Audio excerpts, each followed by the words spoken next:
Hey guys, Nicole here. So I am back with my kit number one, which was mostly based off of October Afternoon, although there are other supplies in it. So I basically had a little over 40 pattern papers that I had put into this kit, and then I had put in this paper pad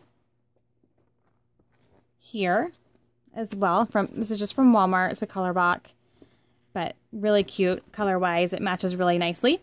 So what I did was I just rounded to 70. So I took the pattern papers and then I took about half of this paper pad. So I only have just a few sheets in here left, which I'm gonna keep out to use possibly for like matting, that kind of thing. So I'll hopefully get more of this used up. Or if I, throughout the process, if I want to add some more papers, and I sure can. So what I did was I did it on camera, but I don't know what to do. I need to get a new phone and just make sure I have more storage on it, because I'm just having a hard time. It's just so I delete a whole bunch of stuff and then it still doesn't give me more space. So I'm not for sure what's going on. I'm sure it's user error, but I just ran out of room to do the full process on camera. So I'll try to do that hopefully next time. We'll see. But so I went ahead and I'm just going to talk you through what I did. So because I had 70 papers, I started with 16. So I have this pile over here has 16 papers. We have 14, 12, 10, 8, 6, 4, 2.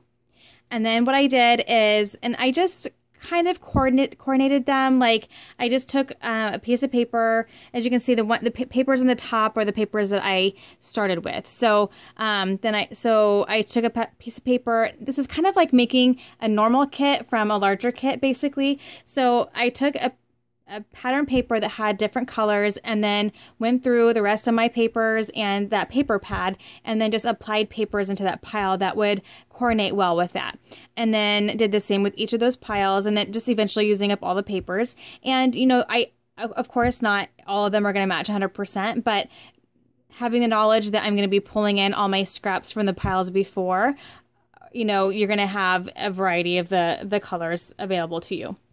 So what I'll do then, so before I tell you about the actual process of scrapbooking, so then what I did is I took all the embellishments I put in with the kit and I just divvied those out and doing kind of more towards the top front and then a little bit less down, because at that point that I get down here, I'm going to have all the leftovers from up here available to me. So I don't have to have as many, but I still wanted to have a few new embellishments to pull in, because that's what makes this process fun, is that as I'm scrapbooking, I'm incentivizing myself to get to the next pile, which has new papers, new embellishments to look at, and to then mix in with what I already have. So what I'll do is I'll start with this pile here that has 16 pieces of paper and some embellishments. I'll scrapbook with it, and my rule is that I have to cut into every paper before I'm allowed to move on to this next pile. So then I'll pull in when I've done that. I've scrapbooked enough with that to get all 16 papers cut into, and it can just be maybe cutting one strip off of one that counts. Then I pull in this whole group of 14 papers and embellishments into my pile that I'm scrapbooking with, and then I just keep that process going. So then I have to then cut into those 14 papers before I can pull in these 12 papers. And this is just a really fun process for breaking down a larger kit, because it's fun. It's kind of a challenge. It's fun. You can you have to kind of force yourself to be creative and scrapbook with what you have before you can get the new supplies added in there. And it worked really well for me last time around. So, and I did it kind of twice last time. This time I just decided to start with a higher number of papers and see how that works for me.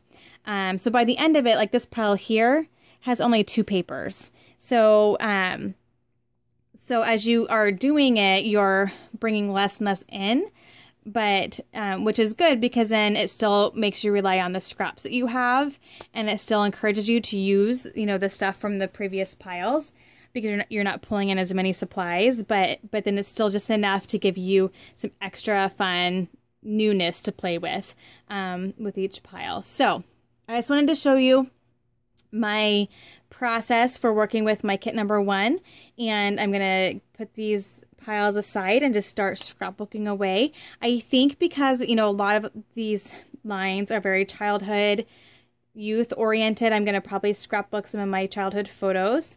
Both my grandparents were farmers, and so there's some farm themed items in here, which should be fun, and it just has that overall childhood feel to it. So and a little bit of a vintage feel as well, like as far as you know, I have a lot of my pictures of me as in my youth, or I'm with my grandparents and different things, and we're like, this kind of paper I think fits in really well with that type of a photo. So I'm excited to play. And oh, I didn't talk about this. I do have, excuse me, maybe I did.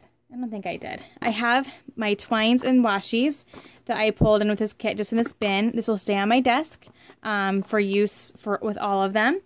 And then I have some stamps and that I have pulled out to hopefully get used, not get used up, but, you know, use. And then I have, I'm just going to leave out the camera die and the embossing folder that I had out from the last kit that I didn't use, and really try to use some tools with this kit as I'm scrapbooking with it. So with that said, I am going to get this cleaned up and organized and start scrapbooking. Thank you guys so much for watching, and we'll be back with a layout share. Thank you guys. Bye-bye.